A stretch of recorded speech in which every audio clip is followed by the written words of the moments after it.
So as been introduced, yeah, I'm going to be the first female CEO of a large advisory firm. And it's sort of quite scary, isn't it, that we're standing here in 2015 and that's still news. I've been very fortunate. I was listening carefully to what Helen said, that in my career, I was actually at Tiffin Girls' School. I then went to Somerville College in Oxford, and then I came into the professions. But I was appointed equity partner as I went on my first maternity leave, and I was appointed to our board when I was actually on maternity leave with my second son. So there's something there, I think, in terms of lessons about assumptions that one might make about what is or isn't possible, just as something to leave with you. I'm also the mother of 2 boys. And I'm very blessed that my husband is a full-time house husband and is at home with our boys. And I did have one of those wonderful calls yesterday afternoon that was, don't panic, I'm on the way to A&E. Which are all those ones that sort of leave you and like, oh gosh, and I'm in London and the family are in Devon, and that's not a great place to be. It's funny having 2 boys. They often talk to me. I work in London Monday to Thursday, and then I head back and work from home on Fridays. And always on my Sunday evenings, I always have a chat with the boys about, what am I going to be doing this week? What am I doing? And I remember one of the conversations with my son, Luca, who was 5 at the time. And I said, what are you doing tomorrow? And I said, I'm seeing my boss and spending some time.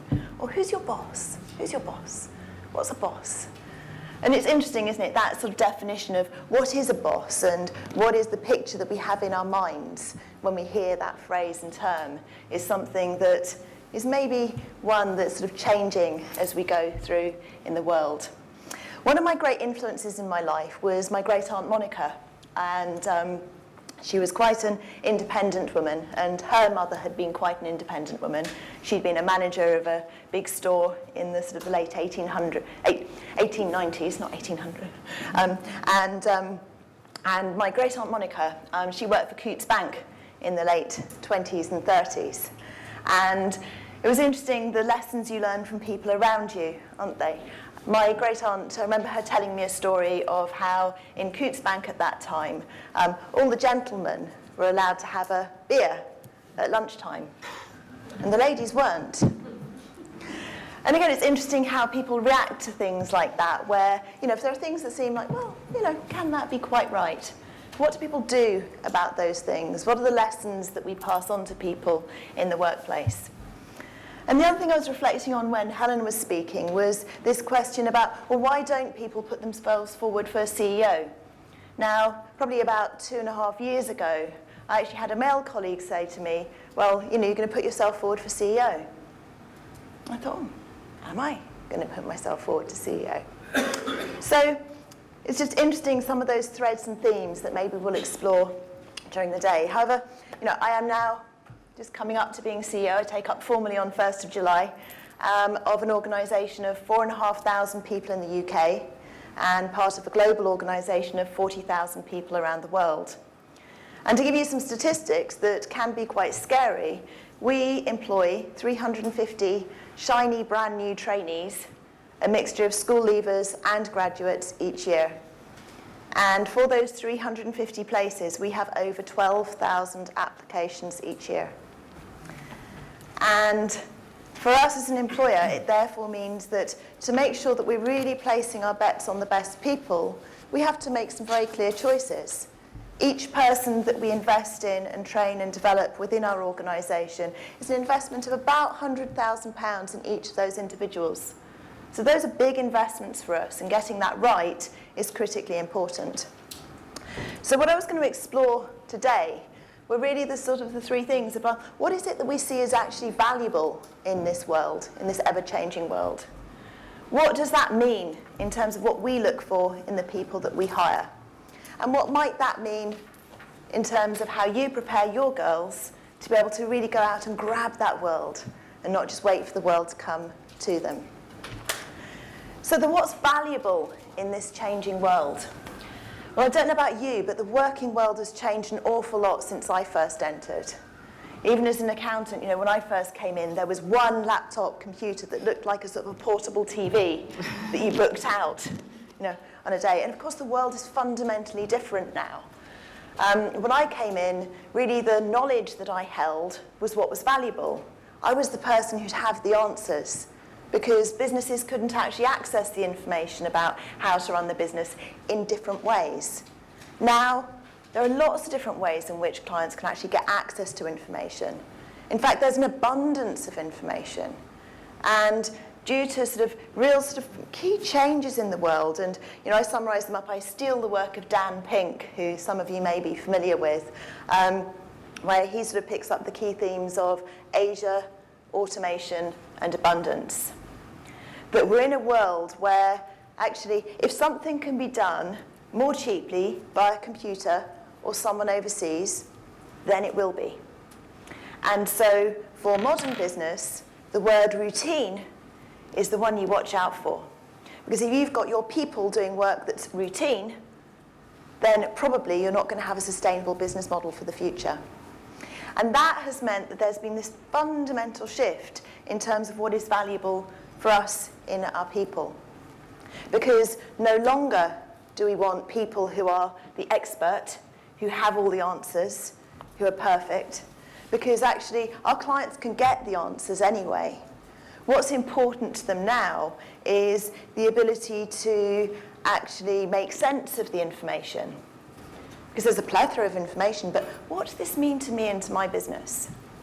It's the ability to make sure that they're actually saying, well, what's really important to you right now?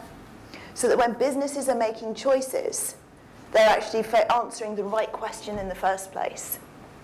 And that businesses are able to come together and agree, well, what are we actually going to do? And we've really seen it through the last recession in particular, where change has been happening at such a fast rate that you can see boards stuck there thinking, we don't know what to do. There are so many things we could do, what should we do? And that ability to bring people together to make those choices has become really critical.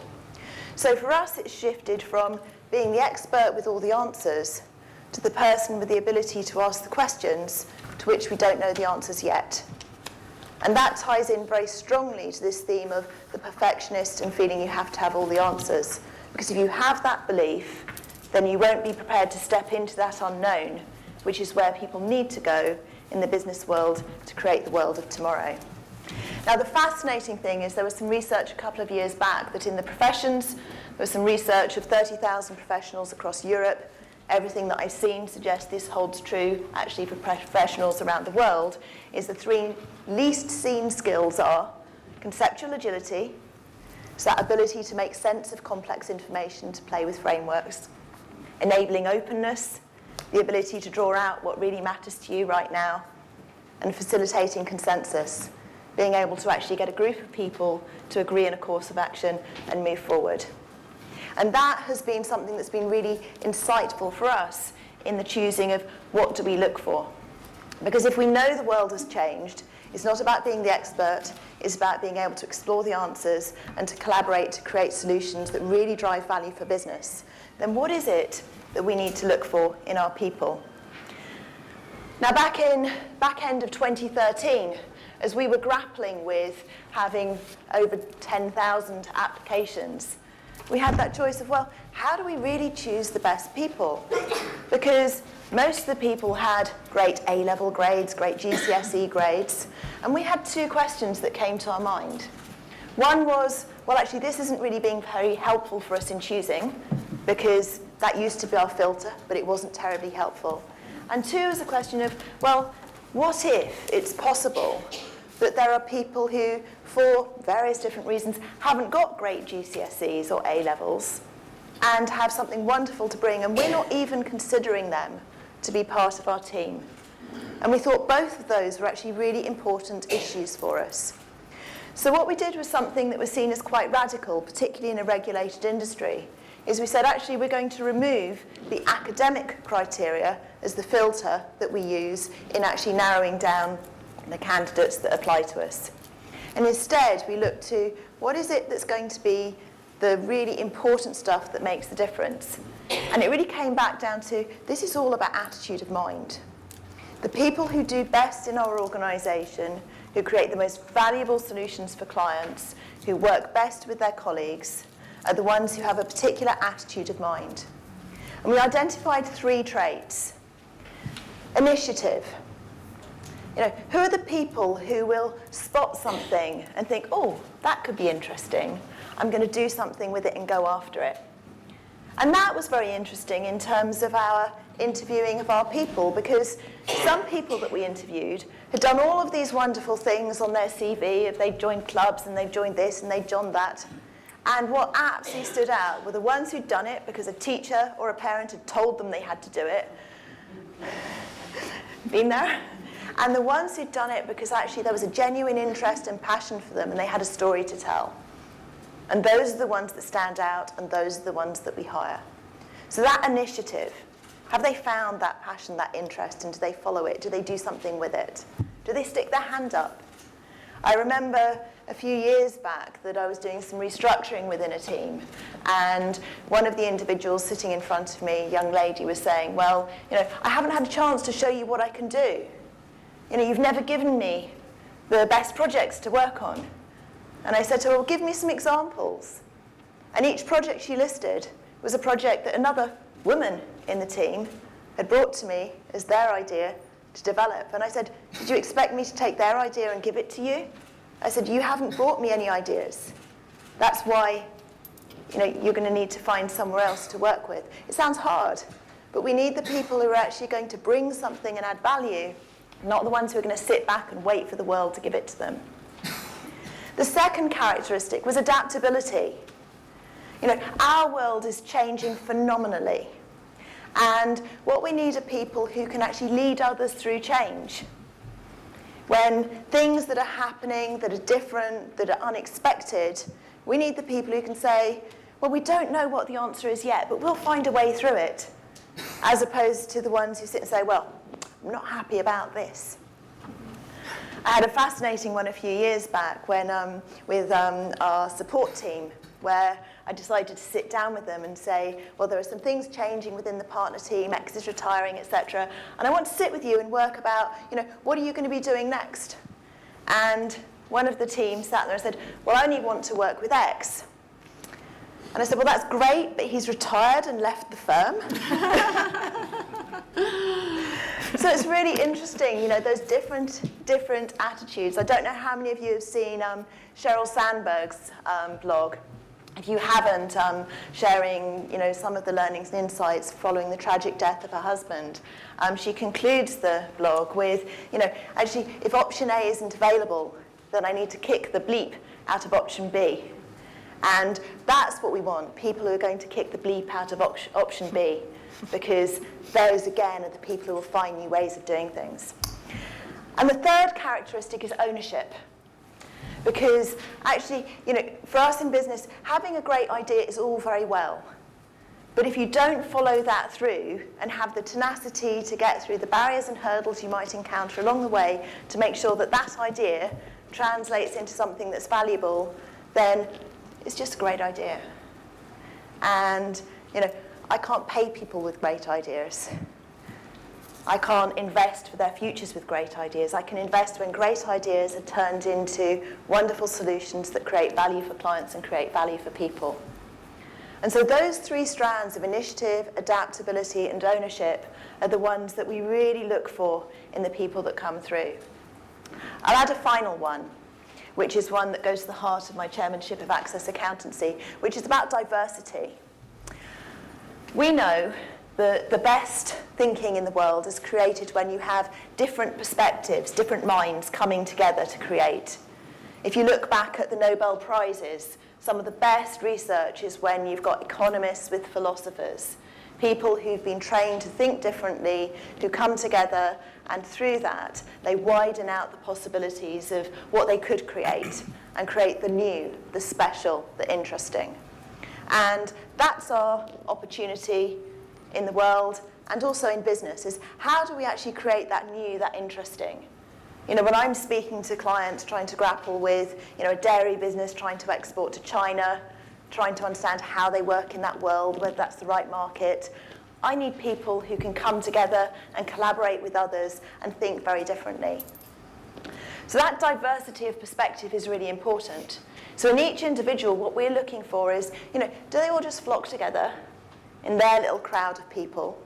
Or have they got that genuine interest and understanding and belief that actually people from different backgrounds with different experiences are the most wonderful learning opportunities to broaden your map of the world, to consider new possibilities? And that, again, is something you can really get a great feel just from who people choose to spend time with, how they choose to do things. And those are some of the things that we look at now when we're recruiting. Now, does academic ability matter? Of course it does. That ability to be able to have the basic intellect, to understand, we're often dealing with very complex legislation. It is important. But what we've learned is that if you have the attitude of mind and some evidence of core intellect, we use verbal numerical reasoning tests as our highest correlator between success in exams now, then we can train the rest. We can develop the rest. I can't train and develop attitude of mind because that's developed in the hands of what you do in the schools.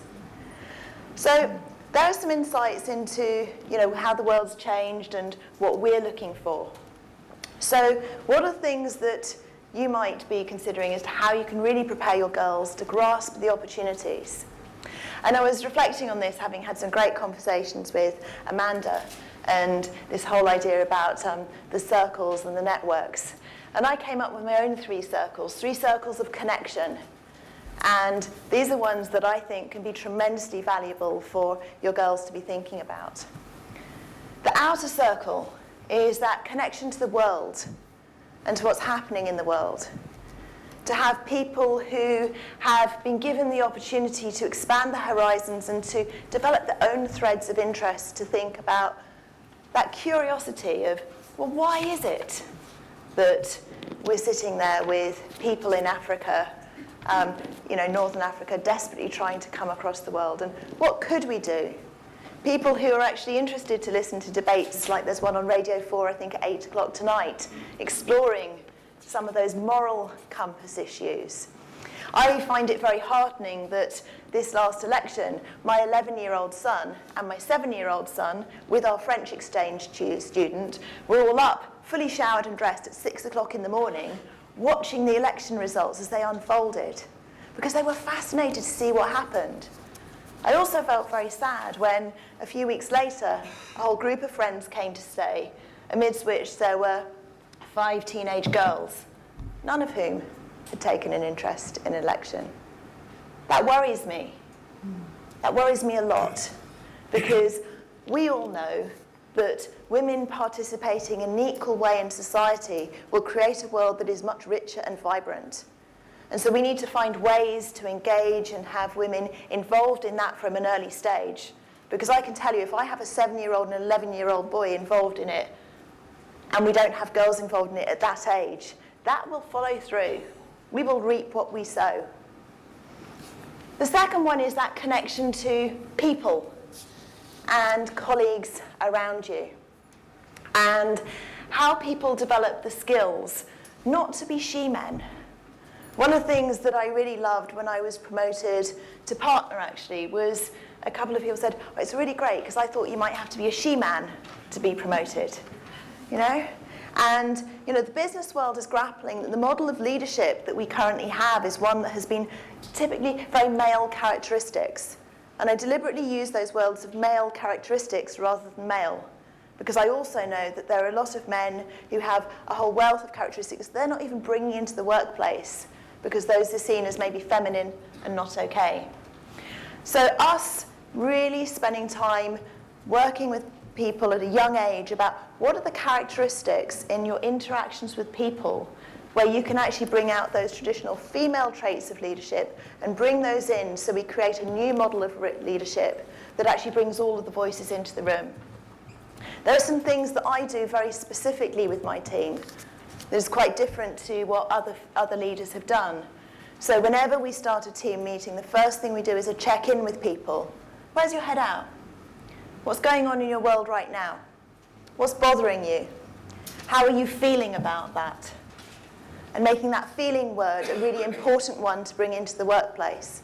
Because there's loads of evidence to show that whatever anyone thinks about our wonderful rational brains, Actually, our decisions are made with our feelings. And yet, the prevailing model of leadership hasn't been one to talk about feelings.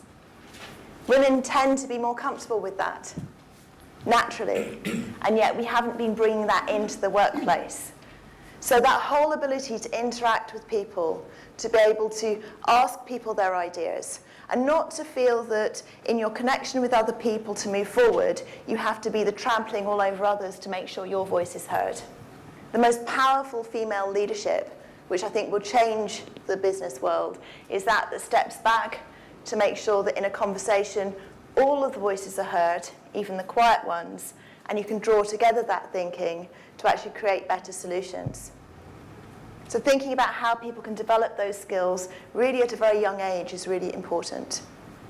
And the final one is the connection to self. The connection to self. And it took me a long journey to find out, for me, what's important to me. What do I really care about? Where's my passion? You'll all know when you're speaking to students, you'll have seen it when you speak to people, and they get that particular light in their eye when they're talking about something. Encourage them to follow that light. Because when people are following their passion, then it shines through everything that they do. And so anything you can do to support people in finding that light and following it will stand them in great stead. Because when a colleague said to me, did I want to be CEO? At that point, I hadn't really got clear in my mind what was my passion in doing that.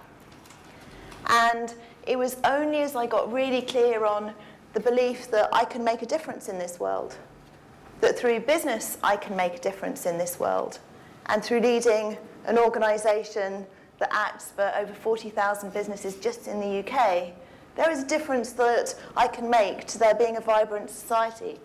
Once I got that clear, then the choice became easy. Because, you know, I make some hard choices. I leave my children 4 days a week. I'm lucky my husband's at home. But actually that's quite a big deal. And so when you're asking people to bust a social stereotype, they need to have that clarity of purpose as to why does this matter more than being at home with my children. And I know that the psychological contract in work is changing an awful lot. Businesses are starting to talk about purpose. I do know that the more that we have individual purpose connected to business purpose, the reason to stay in work becomes more than a financial and just a personal career motivation. It becomes because this is how I will make my difference in the world. And this will be as or more important than just bringing up my children to be great citizens in the future. So that one I will leave with you. The models that we leave around people, my great aunt, when she saw this unfairness in Coots, did she sit back and think, oh, well, I'm not going to get a beer then? Oh, no, she didn't. Great Aunt Monica went to the doctors and managed to get a note saying that she was low on iron and was signed up on the board for a half pint of Guinness every day. So there are ways that we can encourage people not just to accept and to assume things can't change, but to always encourage people to stand up and to challenge and to be themselves. And the framing really does matter. My sons have only ever known me going to work and Daddy being at home. So when I said to Luca that I was seeing my boss, he said, who's your boss again? And I said, it's Scott. And he goes, show me a picture. And he looked at it, and he looked at it really puzzled, and he goes, but he's a man. And I said, yes. And he goes, Mummy, don't be silly, men don't go to work. So thank you. I hope that's given you some insight.